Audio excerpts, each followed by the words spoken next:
hoaina teo masinga mera mihitsy le sy atafa tamin'le telefonina lamy batterie iny fa ahoana aly ty ny afahany lamisaza amin'ny batterie an'la nefa ty amintsika tsisy courant. Mampiasa fisy telefonina tafistafy lesy fisina telefonina tafistafy inona ly ty zany a? Fisargena batteriena telefonina mitaratra amin'ny masoandro lesy razoky enoy tsara. Voalohany aloha dia mila an'ity plaque solaire ty alahy. Dia avy eo maka ray amin'reto kablana telefoniny reto. Dia le kablan'le plaque solaire atsatoka alahy amin'le kabla telefonina. Dia le kabla telefonina atsatoka alahy amin'le finday.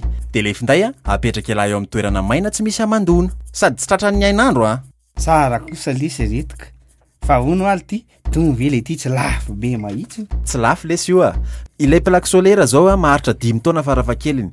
Mandritra an'izany la tsy mandoa vola-tsolo ny charge batteriena finday. Sady misy garantie io rehefa mividy azy alahy Sady ny finday an'la mba charge foana herin'ny masoandro dia ampy. Herin'ny masoandro? Dia ahoana moa ty zany raha malaka ny andro? Tsy mandeha zany ty Mandeha ka fa elaela fotsiny vao charge le finday Ny fika dia atao azy ny taratra amin'ny masoandro foana le plaque solaire. Dia ahoana indray raha ohatra ka amin'ny alina ny lamy batterie le finday Ka efa misy an'ity batterie rechargeable ty ndrengy Atsatoka amin'le batterie ndray ny câble an'le plaque solaire dia micharge le batterie.